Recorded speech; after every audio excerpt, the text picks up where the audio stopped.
The Cottage.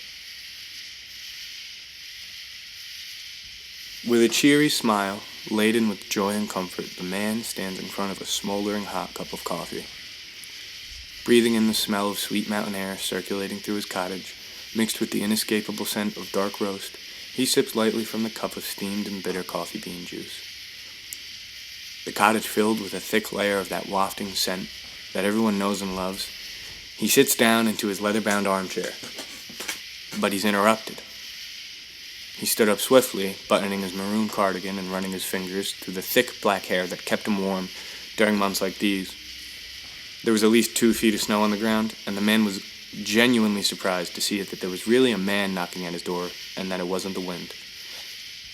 However, with little thought, the inhabitant of this small, warm cottage in the middle of Maine's densely populated forest, densely populated by trees at least, he lets this stranger in, that's standing on his porch, with welcoming arms.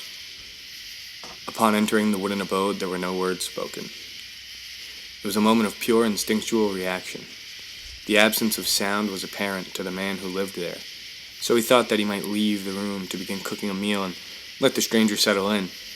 But before he could leave the room, he noticed that the man was clutching something that was stuck to his hands with a layer of thick, glue-like ice. What he was holding was a knife.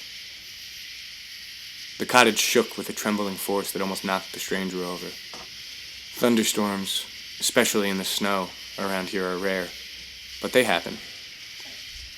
"Why the knife?" the man finally says, breaking the wall of silence. The stranger immediately opens his hands, and with that, parts of skin rip away from the hundreds of tiny bones within one's hand, the metatarsals, as if the man speaking was a signal to snap out of the trance that this stranger was in. With absolutely no physical reaction to his hands being torn apart in front of him, the knife falls from his hands and he begins to frantically apologize, almost as if he was in some vivid imaginary dream that filled him with so much dread that he couldn't move. The signals needed to be sent from the brain to his feet weren't getting there. The pathways, the neural networks in which they could synaptically be sent instantaneously, they were frozen. Frozen not by cold, but by terror. The man looked absolutely terrified. The stranger looked down at his hands and then at the knife on the ground with pieces of his hands still stuck to it, blinking furiously as if trying to remember what happened, and then he looks up at the man whose home he just waltzed into, shakily saying, can I.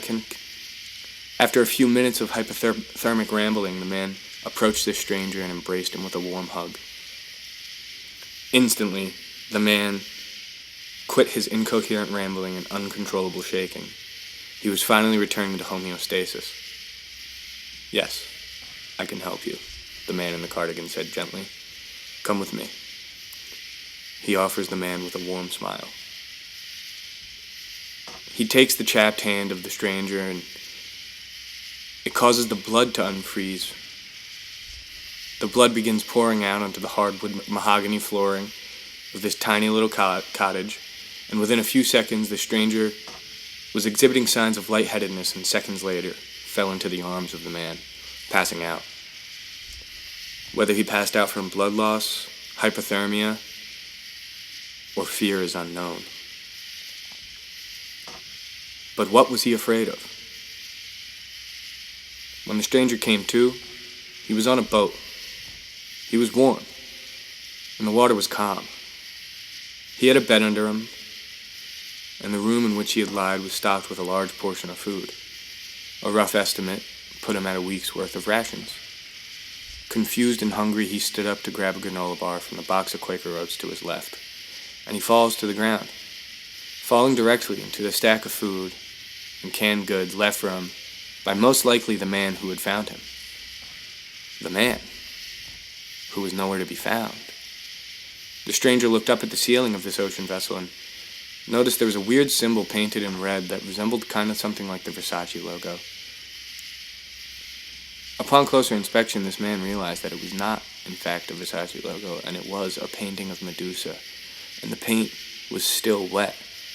So wet that he could see the droplets forming, and he watched as one fell from the ceiling and smacked him in the face and spread.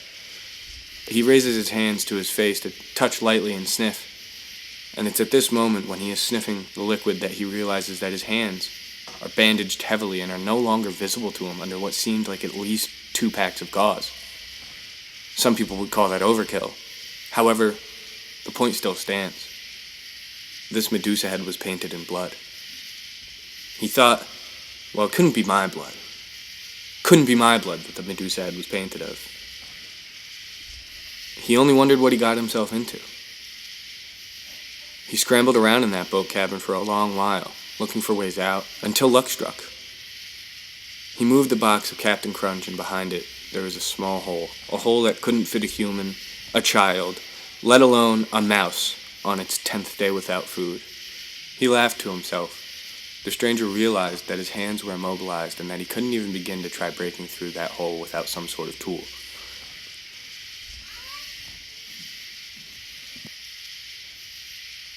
Kicking it as hard as he could. After dozens and dozens of powerful kicks and a bucket of sweat, the wall gave but only an inch.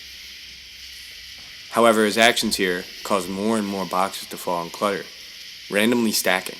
He gave up, winded and sweating, and realized that it was surprisingly warm in that boat. And while contemplating giving all hope up, he turned his back, looking around the boat one last time.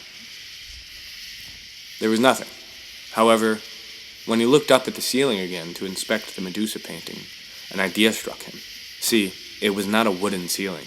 No, it was very clearly a thin, almost paper-like material. With a very light punch, the padded glove-like hand pressed straight through the paper. I could say a lot of things that the man could have avoided. I could say a lot of things that the man could have done otherwise. He could have swerved out of the way of the metal thing pointing out of the road. He could have not approached this stranger's house and maybe the one next over. My point is not to explain that this man made unlucky decisions. My point is simply to explain that you should be careful, because if you don't, well, this could be you.